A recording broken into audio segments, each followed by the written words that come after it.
Hello, Bill here. I thought I'd make a short video to answer some questions, Mr. Hudson, you specifically had and comments that you made on the workup, the scope and sequence that I have here. I thought I would start with this question right here. Before I do, I want to add that my video is sponsored by Diet Coke. Diet Coke, taste of an older generation. So, your question is, guessing we won't yet have a poster making print machine or printer machine. When you say scaled output, are you referencing a standard color printer? Now, I wrote a response there, but the quick answer is we could print off of any color printer that would print in an 8.5 by 11 sheet of paper if you wanted to do just your standard student of the month sort of stuff, or if you want to put up certificates, rotate that landscape. That's the standard size of a certificate a teacher might award in a class or end of year activities when the elementary schools are giving out all the awards. So we could certainly do those things. We could do that now. And you can even do that on black and white if you wanted to. It just wouldn't carry as much impact for magazine covers if they're done in black and white. But it can be done. But still, when you're teaching these design programs, you want to bear in mind what your output is always going to be before you get going. And I have a few things up here. For instance, here is a project that a friend asked me to do for a fundraiser that he was doing, and this had to do with buying armored vests for dogs. Now, I had to know where this was going to go ultimately before I decided how to deal with it. Now, one of the things I did was I came in and refined the photo because this was taken with a cell phone, and I was able to sharpen that up and make the colors more vivid. Now, if I go to images here just very quickly, and I look at image size, then I see that the actual size of this image, if I were to print it, if you see where I'm swiping right here, it would be 15.5 inches by 15.5 inches, which is probably a good shirt size. I mean, that's what you're talking about here. And that's why I would print it up that way. For the web, it would be 1125 pixels by 1127 pixels, which is roughly the size you see in front of you right now.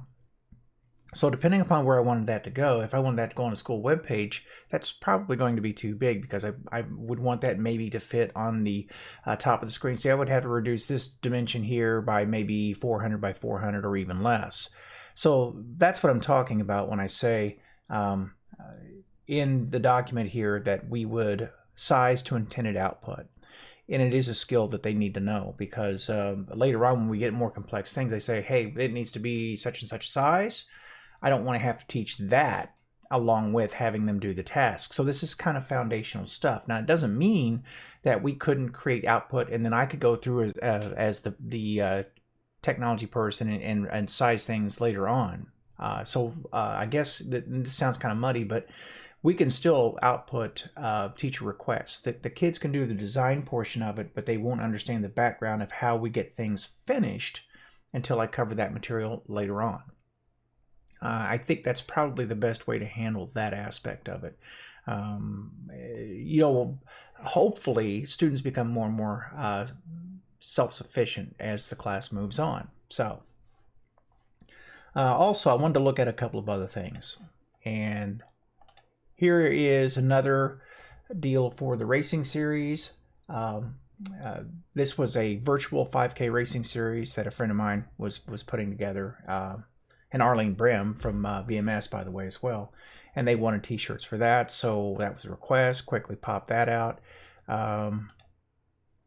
This is another one for the event. I mean, you could kind of envision how this kind of stuff could pop up all over the. And this was super easy, but this was done to specifications by request. You want to be able to print this, you want to be able to print it cheaply, so it was done in black and white. And this is an example of grayscale type printing that you could do even now. So anyway, let's move on. I think you had another question here I wanted to touch upon very quickly.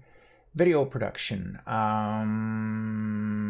No, here we go. In this setup, the creation of branding would be limited to only 2 to 3 weeks, leaving little time for those items to be created. Starting this time frame again, the second semester, we would have a very small window all year to actually get the items developed. Well, this goes back to the first thing I just said, and that is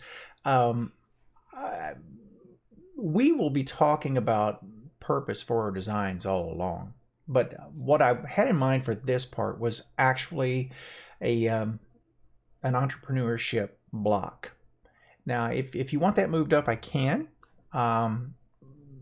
I guess I was approaching this from let's get the technical side of this out of the way, and then we get more and more involved as we move along. You have your foundational skills, and then we could talk about that. But there's no real reason why we couldn't start with entrepreneurship and then have a purpose for the things that we're learning. I mean, I'm not opposed to that, but I just wanted to explain my reasoning there. I just want you to know that we could put out material throughout the year. I mean, if I have to do it, and kids basically apprentice as they watch me do it, then that's another approach too. But I'm definitely open to suggestions on this.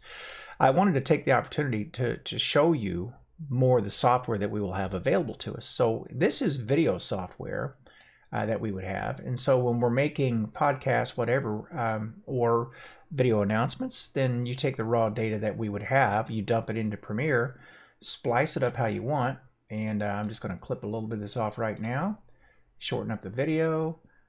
This is just some gameplay, which is something the kids could bring in from home. See, they could bring that in on a USB stick and they could learn to edit video that they capture from their gameplay. And I think this would be pretty engaging for them if we do that. Or they could cut video from their phone, whatever. Of course, the catch to that is I'm always a little mindful of raw video they bring in from their phones, because you just don't know what that's going to be. At least game footage, you're pretty sure that you're not going to have, if you know the games and you can do your research, then you know it's not going to be too bad. So anyway, I'm going to clip the back half of this off just to show you how this gets trimmed up. And there's the end. There we go. And so we're going to clip the end of that off, I think right there, and boom. See, that would be ready to put up a 10.5 minute video, unless I want to do a voiceover, which I could do here at this point in time. Now you're going to want to know that, because oftentimes we're going to shoot raw video, I'm assuming game video, or not game video, football game or basketball game or sporting event video, and you're going to want some voiceover on that, say for instance talking about the game itself, the results, and who won, who lost, that sort of stuff, and the highlights, and you're able to do that. So I would be able to come down here, click, I've got my mic here, I could just start talking, I would record right over the top of this. So we do have that capability. Next, and I want to move this along, I don't want this to be too long. This is an example of promotional material that is created in some of our software package here. Now, Mr. Calhoun could probably does remember, I'm an avid cyclist. I was a triathlete for years, and endurance athlete and all that stuff. And this is really my milieu, or at least it was until I got old. Anyway, the group of us that ride together, we ride in Orange County, which is Amish country, so we call ourselves the Amish Country Cyclists, and they're okay with it. I mean, it's we're friends with these guys, and they're really pretty cool with this, so I wouldn't want this to be viewed as offensive. And so my design here is that of an Amish rider with a pair of Oakleys, the wind blowing his hair and hat, and just very juxtaposition of the old Amish ways and modern sports logos. I just wanted to kind of have that play here. So ultimately, I don't know if you can see this or not,